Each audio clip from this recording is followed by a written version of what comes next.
Don Carlos Fernández Fontenoy, coordinador de la Maestría en Ciencia Política de la Universidad Antonio Ruiz de Montoya, está con nosotros. Buenos días, doctor, bienvenido a Radio Exitosa. Bienvenido. ¿Cómo está? Mucho gusto. ¿Qué tal? Y usted conoce, usted se familiariza ya con el ambiente. Aquí los domingos discutimos, ¿no? De buenas maneras, cordialmente con Hamilton. Pero ¿qué dice usted? Ahora sí vamos a hablar con precisión. ¿Qué es lo que ha pasado a su juicio? ¿Cómo ve estas elecciones, este proceso electoral?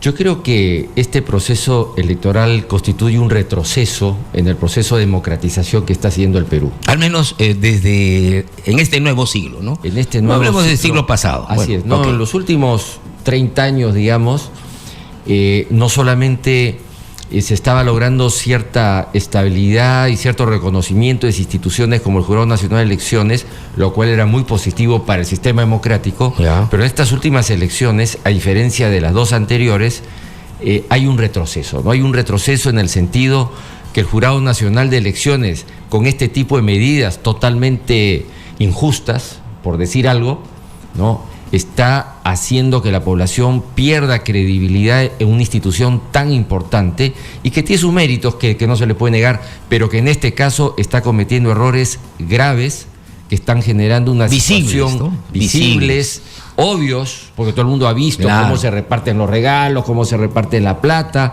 y también es algo visible que se está juzgando con diferentes varas a diversos candidatos. Así es, los abogados siempre hablan de evidencia, ¿no? Dentro del derecho existe la prueba y la evidencia es justamente la demostración de esa prueba, ¿no? La mostración y demostración. En el caso del Jurado Nacional de Elecciones, el pecado que habría cometido, por decirlo así, ¿es mayúsculo a su juicio o es simplemente nimio? Yo creo que es un grave error. Yo creo que es un grave error porque, como todos sabemos, la mayoría de los partidos políticos y frentes electorales han cometido errores administrativos, ¿no? Guzmán lo ha cometido, pero también lo ha cometido el PPC. PPK también creo que ha tenido. PPK, Acción Popular. Entonces, si se aplica, digamos, rigurosamente las normas procedimentales digamos, electorales, tendría que salir Keiko, tendría que salir Guzmán, tendría que salir Acuña, tendría que salir Alan García y tendría que salir Barnechea. Entonces nos quedamos sin candidatos, ¿no? Entonces eso es una crisis, ¿no? Este Jurado Nacional de Elecciones, al no manejar adecuadamente la parte procedimental y administrativa con una visión política, ha creado una crisis. Bueno, entonces a su juicio deberían ir todos los candidatos, ya que todos tienen casi los mismos errores o errores que difieren un poco. ¿Deberían ir todos para que sea una cuestión más democrática, más igualitaria según su juicio? Yo creo que esa es una salida. Yo creo que una salida que tiene el Jurado Nacional de Elecciones es permitir que Guzmán regrese a la cancha, ¿no? Y deje de investigar, pues, porque faltando 20 días ya ponerse a hacer este tipo de investigaciones genera mayor crisis todavía, inestabilidad en el sistema electoral peruano. Muy bien, bueno, está bastante claro. Entonces, yo quisiera hacer una pregunta un poquito más de fondo. ¿Qué necesitamos para tener partidos políticos bastante institucionalistas, estables en el Perú? Porque lo que tenemos, la verdad, son agrupaciones políticas. Hemos estado viendo, por ejemplo, cómo se está sumando gente a la campaña de Verónica Mendoza por el Frente Amplio, y hemos visto que eran gente que antes participó para el Partido Nacionalista, y así, ¿no? Se están moviendo las masas, las bases, grupos con diferentes agrupaciones políticas que no podemos llamar partidos. ¿Qué necesitamos para tener partidos? El problema, bueno, existen varios problemas, ¿no? Uno de los problemas es que los partidos políticos necesitan tener una doctrina, necesitan tener una ideología, necesitan tener un pensamiento político, un discurso político, un enfoque, ciertos valores, ciertos principios, y a mí me da la impresión que en el Perú los nuevos partidos que deberían de surgir no tienen una nueva visión política de la realidad, no tiene una lectura adecuada y un discurso político ideológico moderno. Los partidos antiguos tampoco se han renovado. Llámese APRA, Acción Popular, aunque vemos que Barnechea está haciendo revivir un poco ese espíritu reformista, nacionalista que tuvo pues Belaúnde, que tuvo Paniagua y que le está empezando a dar réditos. Y con su eslogan, el Perú construye, ¿no? Así es. Entonces, a mí me da la impresión que los nuevos partidos necesitan nuevas ideas, ¿no? Y esas nuevas ideas tienen que ser ideas democráticas, ¿no? En el Perú, los partidos políticos, ya sea de derecha o de izquierda, en los últimos 40 años, y yo coincido con tu visión de que hay que ir al pasado para comprender el presente. Sin la historia, sin el análisis de los procesos políticos, no podemos entender el presente. Así es. El presente se entiende a partir del pasado.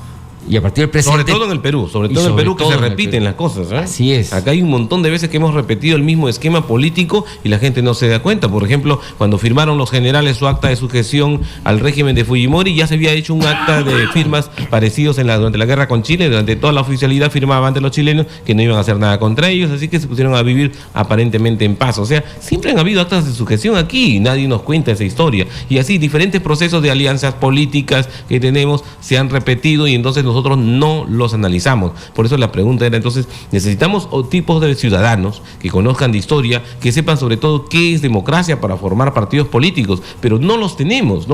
Entonces, la única opción, por ejemplo, son las universidades, en las cuales encontramos gente que está interesada en participar en política, en hacer política. Pero son los menos, pues. Son los menos, lamentablemente, ¿no? Pero ¿quiénes más? ¿De dónde más vamos a sacar esa gente para formar partidos? Hay un dato interesante. Según una encuesta, una de las pocas encuestas sobre la democracia que hay, el 50% de los peruanos no sabe qué es la democracia. El 50%. Ahí tienes un dato, estimado Rubén. ¿No? Y del 50% que queda que sí sabe, no todos son demócratas. ¿No es cierto? Entonces, yo creo que por ahí va un poco el tema, porque tradicionalmente los grupos de izquierda en el Perú, digamos, marxistas, no creían en la democracia, creían en la dictadura del proletariado. Y la derecha, los partidos proligárquicos tampoco creían. Entonces, nuestra clase política, nuestras élites políticas no han sido democráticas. Entonces, yo creo que recién está empezando a difundirse en nuestro medio, y ustedes lo dicen bien, a través de las universidades, es una nueva visión de la política desde una perspectiva democrática del siglo XXI. Bueno, hay una generación de profesionales que estudian en la universidad, o sea, ciencia política, ¿no?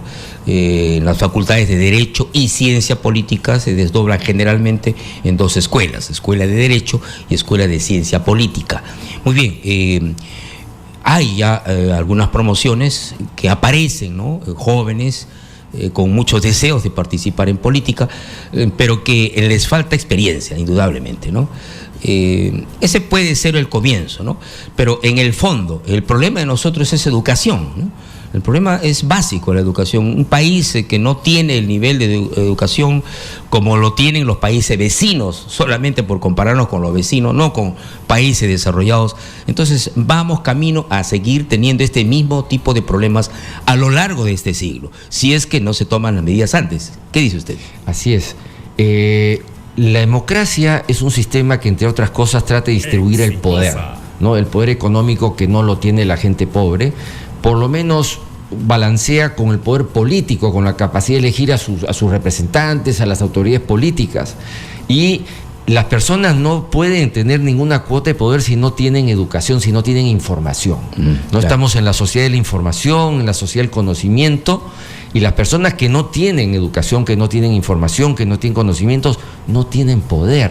Por lo tanto, no pueden hacer sentir su voz, sus intereses, etcétera, y son entes marginales, claro. Digamos. Ahora, lo que se ve, eso es lo que precisaba Max Weber, ¿no? El padre de la sociología, cuando decía pues que nosotros elegimos a funcionarios o elegimos un político que a su vez se rodea de funcionarios, alimenta una burocracia y esta burocracia se transforma pues en grupo de poder. Y eso es lo que hemos visto al menos en los últimos años, ¿no? Según boca de los mismos miembros del Partido Nacionalista, apenas llegaron al Ministerio de Economía se encontraron pues con un fortín ahí que no se les podía tocar. Así es. Bueno, esa es una visión, yo creo que tiene parte de cierto, pero la otra parte, digamos, la otra parte es la que nos ha ilustrado el Vaticano, por ejemplo, ¿no? El Vaticano, cuando sale de la cárcel últimamente, ¿qué cosa dice? En el Perú, durante la época de Fujimori, lo que ha habido es un narcoestado, ¿no? Montesinos ha sido el jefe del narcotráfico, a mí me pagaba, ¿no? Y Montesinos era el brazo derecho de Fujimori. Entonces, eso, por ejemplo, es un dato grave, digamos, es un dato grave, es un dato que se quiere ocultar, que no se discute, pero es verdad, o sea, es verdad que Montesinos ha estado vinculado al narcotráfico, es verdad que él era asesor de narcotraficantes, y eso lo sabía Fujimori, ¿no? Bueno, pero recuerde que eso no ha cambiado mucho. Recuerde la noticia que teníamos, que un oficial del ejército recibió en la cuenta de su esposa 50.000 soles por dejar volar las avionetas. Entonces, no estamos cambiando mucho, y esta noticia salió hace apenas un par de meses, unos meses. Así ¿Se es. acuerda? Y entonces, ese narcoestado todavía no ha desaparecido. Y si pensamos en el Callao, por ejemplo, también hay evidencias de que eso sería el embrión de un narcoestado, porque ahí se sabe pues que las autoridades tienen mucha relación con estos grupos que manejan el narcotráfico en nuestro primer puerto. Entonces, por eso le digo, no revisamos la historia, no analizamos lo que nos está pasando en nuestras propias narices. Entonces, no tenemos oportunidad de cambiar esas cosas. ¿Qué está pasando? No nos damos cuenta, no tenemos capacidad de reacción ante esto, porque ya se ha hablado de que el narcoestado en la época de Fujimori, que Vaticano lo ha dicho, tenemos aquí las pruebas en el Callao, pero aparentemente el propio Estado no hace nada, ¿no? O sea, no nos defendemos nosotros como sociedad para cambiar las cosas. Máximo aquí en Radio Exitosa, pues, digamos la crítica, ponemos el peligro, pero no llegamos a más. Miren, ya nos hemos olvidado, como tú dices, que en la época de Fujimori se encontró en el avión presidencial de Fujimori, se encontraron más de 100 kilos de cocaína. ¿Dónde están los responsables? No hay ni uno. Creo que a 2 testigos los mataron. No hay. Luego en la empresa de Kenji Fujimori encuentran más de 100 kilos de cocaína hace poco. ¿Y qué ha pasado? Nada. Nada. Entonces, qué raro, encuentran, pues en el avión del papá encuentran 100 kilos. En la empresa del hijo encuentran más de 100 kilos y no pasa nada, hay impunidad. Entonces eso se entiende porque el Perú es el primer productor o segundo productor de cocaína del mundo. Entonces, claro, las redes de narcotráfico penetran los partidos políticos, por eso es que se habla de narcopartidos y se habla de narcopolítica en el Perú. Ahora, desde hace muchos años, yo recuerdo, creo que ha sido en el 80 o antes, Mosca Loca pues tenía su feudo allá en Bellavista, ¿no? En la selva, y él a los políticos les ofrecía su servicio, le ponía hasta su avioneta, ¿no? Blanquita, por ejemplo, para que recorran los candidatos por toda la selva. ¿No fue el mismo que ofreció pagar las deudas externas y lo dejaban trabajar? Así es. Dijo, yo pago la deuda externa, pero déjeme trabajar. Déjeme hacer narcotráfico. Ahora, el problema del narcotráfico, uno de los problemas del narcotráfico es que genera mucha violencia, y la violencia genera delincuencia. Entonces, si el primer problema del Perú es la delincuencia, la inseguridad, gran parte de esa delincuencia e inseguridad es producida por el narcotráfico. Y les pongo un ejemplo. Mi abuela es trujillana. Yo iba a Trujillo de chico, la ciudad de la primavera, tranquila, la gente dejaba abiertas las puertas de su casa. Y de un momento a otro se transforma en la ciudad más violenta del Perú y la capital de la extorsión. ¿Qué pasó en Trujillo? Entonces le pregunté a un conocido que tenía amigos en el servicio de inteligencia, le dijo, mira, Carlos, lo que pasa es que arriba está el Guayada, hay una carretera que baja directo a Trujillo. Bajan por ahí la coca, 3 cocinas pusieron en Trujillo, una en Casa Grande, otra no aquí y otra allá, y empezó la gran producción de cocaína. Entonces Trujillo, de ser una ciudad tranquila, pacífica, sin delincuencia, sin violencia, se convierte en la ciudad más violenta y delincuencial del Perú. ¿Por qué? Porque ahí se instalaron las cocinas de cocaína. Esa es la tierra donde ha surgido figuras políticas como César Acuña, por ejemplo. Claro. Es Trujillo, en el ambiente más corrupto probablemente y violento del Perú, sin haber resuelto el problema, dicho sea de paso. Entonces, hay una relación muy, muy estrecha entre narcotráfico, violencia y delincuencia.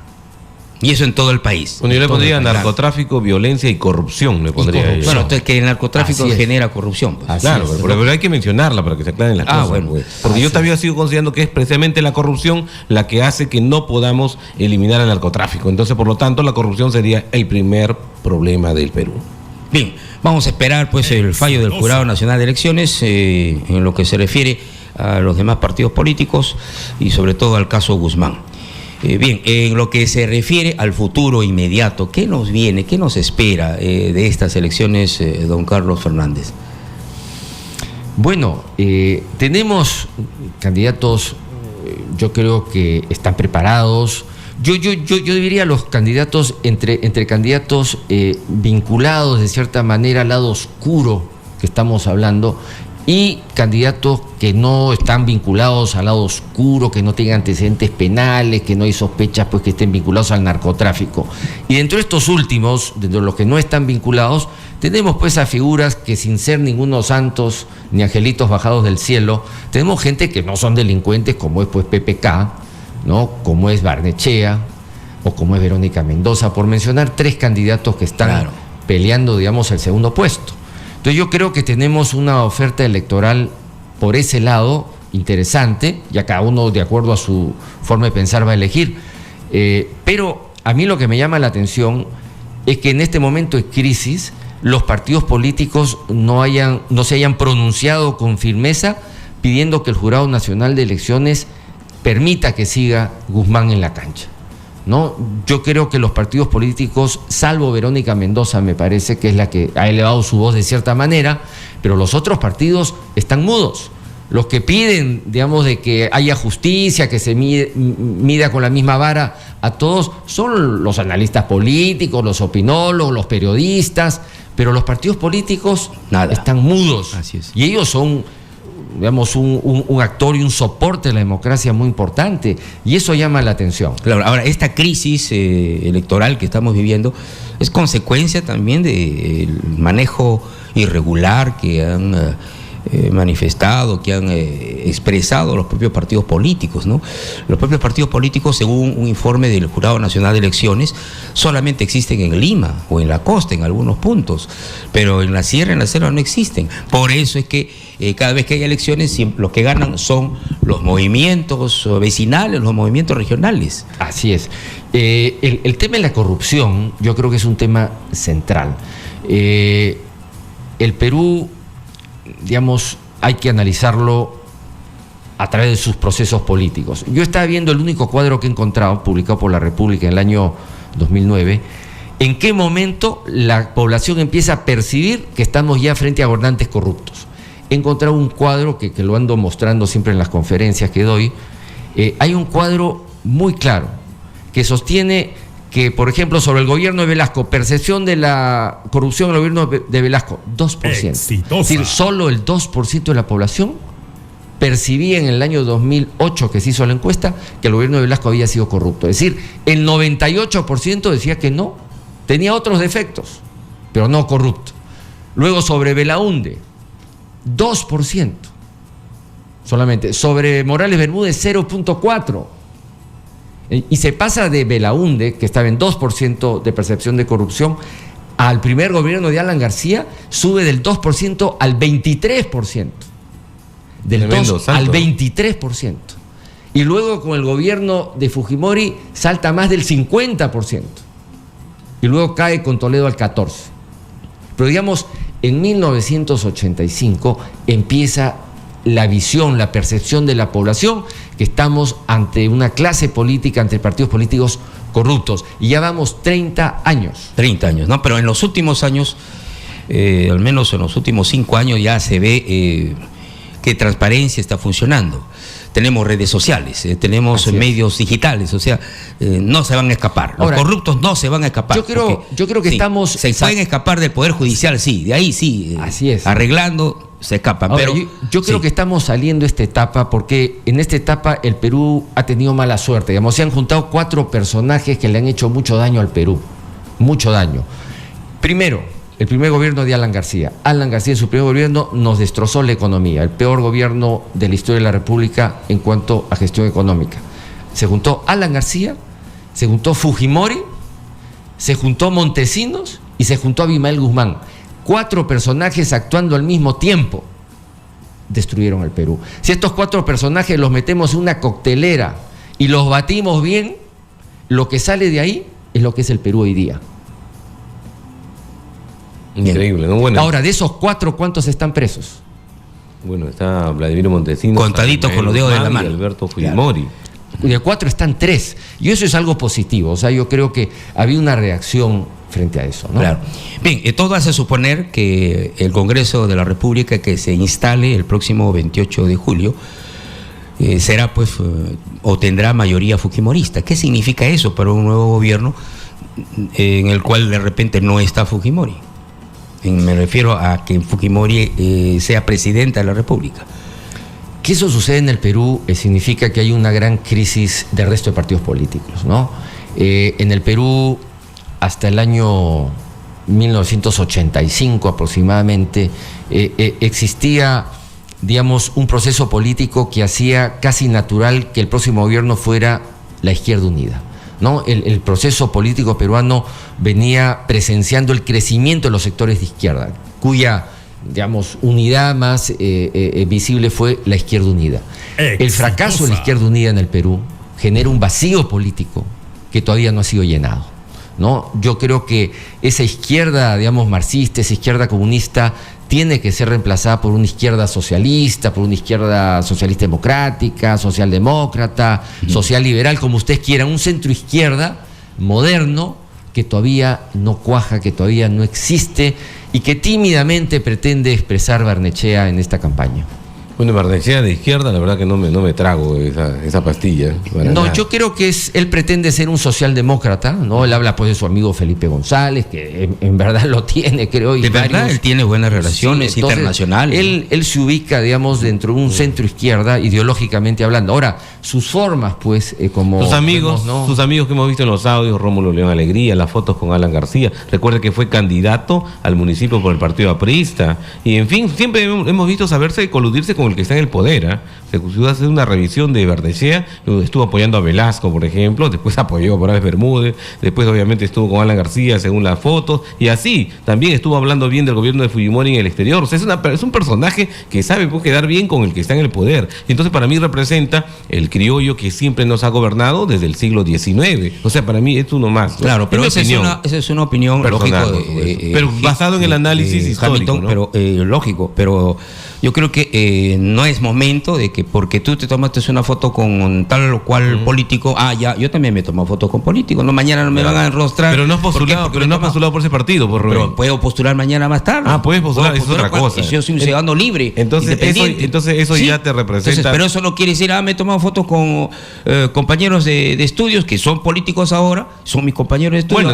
Bueno, eres así, eres así. No, pues. Bueno, entonces habría que escuchar parece las macartista, eres ahora, igualito. Ahora, pero escuchemos las conversaciones. Así. Ahora, en el contexto en que nos movemos, en un ambiente, como menciona usted, es tan corrupto, ¿no? Barnechea pues aparece como un angelito frente a otros candidatos, porque eso sí hay que reconocer que no es un personaje corrupto y es una persona preparada, no es un angelito bajado del cielo, tampoco estamos de acuerdo, como tampoco lo porque somos nosotros, detrás de ellos hay intereses también, es lógico, ¿no? Detrás de cada político hay intereses y eso se demuestra en cada congreso de la República que tenemos. Los propios parlamentarios aquí nos han dicho, es terrible la presión de los grupos de poder. Ahí tenemos el caso, por ejemplo, el de las AFP. ¿Por qué no ha salido hasta este momento el proyecto de la devolución del dinero? Devolver o extraer el 95.5%. Claro. Presiones. Ahora, en el caso de Barnechea tiene una gran ventaja sobre los otros candidatos, me parece, que tiene atrás la figura de Paniagua y de Belaunde, ¿no? Que no tienen los otros candidatos, ¿no? ¿Quién puede mostrar dos personajes indiscutidamente honorables, digamos, ¿no? Es Paniagua y Belaunde. Pese a que quisieron mancharlo en esa oportunidad y la gente recuerda esa secuencia televisiva. Ahora, Verónica Mendoza también es una persona, yo creo, honorable, ¿no? Digamos, de todos los que hay probablemente... El problema, como siempre suele suceder, es quiénes lo van a acompañar, porque después aparece pues como un Huároco, en el caso de Fujimori, que ha estado pues aquí, allá y más allá, y acaba de ser funcionario de este gobierno y ahora está comprometido en un problema precisamente por publicitarse y obsequiar en Satipo una serie de productos, ¿no? Muy bien. Bueno, el tiempo nos está ganando y para cerrar esta entrevista con el estimado Carlos Fernández Fontenoy, coordinador de la Maestría de Ciencia Política de la Universidad Antonio Ruiz de Montoya, yo quería preguntarle que nos dé su sentencia. ¿Tendrá legitimidad esta elección? ¿Será legítimo ante los ojos del público nacional e internacional? ¿Cómo lo ve? ¿Qué puede decir de repente la misión de observadores de la OEA? Mira, yo quería mencionar dos cosas. En primer lugar, respondiendo a su pregunta, yo creo que hemos acumulado, digamos, una cierta imagen y una cierta cultura, digamos, en las últimas 3 elecciones de respeto a los procesos electorales, ¿no? Eso juega a favor, digamos, eso juega a favor frente al interior del país y frente al exterior del país. Que este proceso, digamos, de legitimación de la democracia y de los procesos electorales se ha visto manchado, que se ha creado una crisis, que se ha perdido cierta credibilidad en el Jurado Nacional de Elecciones, es verdad. No. Eso es verdad. Hemos retrocedido democráticamente. Este Jurado Nacional de Elecciones realmente ha hecho el peor papel de las últimas décadas en el Perú y todavía tiene la posibilidad de estas sentencias de arreglar el asunto. Y en segundo lugar, yo creo que hay que ver el futuro con optimismo. Yo creo que el Perú está de subida. Yo creo que las ideas democráticas se están difundiendo en muchas universidades. En la Ruiz de Montoya, donde existe la carrera de Ciencia Política y la maestría en Ciencia Política, es un curso fundamental. En la Universidad de San Marcos, que es mi alma mater, en maestría, en doctorado, ya se dictan cursos de teoría de la democracia hace por lo menos 8 años. Entonces, a ese nivel se están difundiendo estas ideas democráticas y yo creo que con toda la experiencia que tienen nuestros políticos jóvenes, ¿no?, va a empezar a surgir un nuevo discurso político, una nueva mirada política progresista en nuestro país, que va a dar fruto, yo creo, en un tiempo no muy lejano, a nuevas fuerzas políticas renovadas. Bien, don Carlos Fernández Fontenoy, muchas gracias por estar acá. Yo creo que la conversación no ha terminado ni terminará, porque seguiremos aquí analizando el momento político mañana, tarde y noche, y en la madrugada también. Muchas gracias, Carlos Fernández. Nos vamos a una pausa y ya regresamos con más en Radio Exitosa. 7